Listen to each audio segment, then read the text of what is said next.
തിരുവനന്തപുരം കാട്ടാക്കട കുറ്റിച്ചൽ സ്കൂളിൽ വിദ്യാർത്ഥി തൂങ്ങി മരിച്ചതിൽ വിദ്യാഭ്യാസ വകുപ്പ് അന്വേഷണം പ്രഖ്യാപിച്ചു. ഇന്ന് രാവിലെയാണ് കുറ്റിച്ചൽ വൊക്കേഷണൽ ഹയർ സെക്കൻഡറി സ്കൂളിലെ +1 വിദ്യാർത്ഥിയായ എരുമക്കുഴി സ്വദേശി ബെൻസണിനെ സ്കൂളിനുള്ളിൽ തൂങ്ങി മരിച്ച നിലയിൽ കണ്ടെത്തിയത്.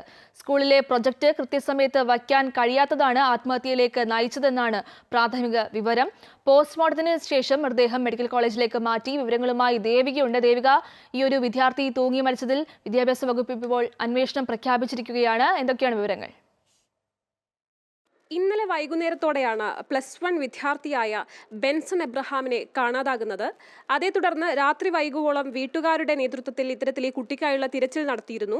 ഇന്ന് പുലർച്ചെ ഈ കുട്ടിയെ കാണാതായതിനെ തുടർന്ന് നടത്തിയ തിരച്ചിലിൽ ഇന്ന് പുലർച്ചെ ഈ സ്കൂളിൽ കുട്ടി ഉണ്ടായേക്കാം എന്ന ചിന്തയിലാണ് വീട്ടുകാർ ഈ സ്കൂളിലേക്ക് എത്തുന്നത്. അതേ തുടർന്നാണ് കുട്ടിയെ മരിച്ച നിലയിൽ കണ്ടെത്തുന്നത്. ഇന്നലെ ഇവിടെ വെച്ച് ക്ലർക്കുമായി ഈ പ്രോജക്റ്റിൽ സീൽ പതിപ്പിക്കുന്നതുമായി ബന്ധപ്പെട്ട് ചെറിയ വാക്കുതർക്കം ഉണ്ടായതാണ് എന്നാണ് നമുക്കിപ്പോൾ അറിയാൻ കഴിയുന്ന വിവരം. അങ്ങനെ റെക്കോർഡിൽ റൗണ്ട് സീൽ പതിപ്പിക്കേണ്ട ആവശ്യകത ഉണ്ടായിരുന്നതുകൊണ്ട് അധ്യാപികയുടെ നിർദ്ദേശത്തെ തുടർന്നാണ് ബെൻസണും കൂട്ടുകാരും ഇത്തരത്തിൽ ക്ലർക്കിൻ്റെ സമീപം എത്തിയതെന്നാണ് അറിയാൻ സാധിക്കുന്നത്. ആ സമയത്ത് ഈ ബെൻസണിൻ്റെ മാതാപിതാക്കളെ പറ്റി വളരെ മോശമായ പരാമർശം ഇത്തരത്തിൽ ഈ ക്ലർക്കിൻ്റെ ഭാഗത്തു നിന്നും ഉണ്ടാകുന്നതും ഈ കുട്ടി പ്രകോപിതനാവുകയായിരുന്നു.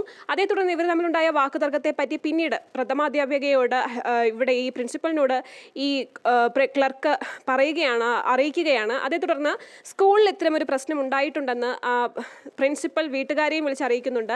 എന്തായാലും ബെൻസൺ വീട്ടിലെത്തി ഈ സ്കൂളിൽ നടന്ന പ്രശ്നങ്ങളെ പറ്റിയെല്ലാം അമ്മയോട് സംസാരിക്കുന്നുണ്ട്. ആ സമയത്ത് അമ്മ വഴക്ക് പറയുന്നുമുണ്ട്. സ്വാഭാവികമാണ്, സ്കൂളിൽ ഇത്തരം പ്രശ്നങ്ങളിൽ ഏർപ്പെടരുത് എന്ന് പറഞ്ഞ മാതാപിതാക്കൾ കുട്ടിയെ ശാസിക്കുന്നത് സ്വാഭാവികം തന്നെയാണ്.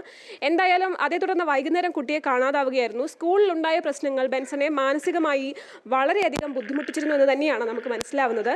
എന്തായാലും രാവിലെ നടത്തിയ പരിശോധനയിൽ ഈ കാണുന്ന പടിക്കെട്ടിന് മുകളിൽ കാണുന്ന ആ കമ്പിയിലാണ് ഈ കുട്ടിയെ തൂങ്ങി മരിച്ച നിലയിൽ കണ്ടെത്തിയത്. എന്തായാലും ഈ പ്രശ്നത്തിൽ വിദ്യാഭ്യാസ മന്ത്രി റിപ്പോർട്ട് തേടിയിട്ടുണ്ട്. ഈ കുട്ടിയുടെ ഇൻക്വസ്റ്റ് നടപടികളെല്ലാം പൂർത്തിയായി. മൃതദേഹം പോസ്റ്റ്മോർട്ടത്തിനായി നിലവിൽ മെഡിക്കൽ കോളേജ് ആശുപത്രിയിലേക്ക് മാറ്റിയിട്ടുണ്ട്. സഹപാഠികളുടെ ഉൾപ്പെടെ മൊഴി പോലീസിന് ശേഖരിക്കാനുണ്ട്. എന്തായാലും തുടരന്വേഷണത്തിൽ മാത്രമേ ഈ മരണത്തിന് പിന്നിലെ കൂടുതൽ കാരണങ്ങൾ വ്യക്തമാവുകയുള്ളൂ.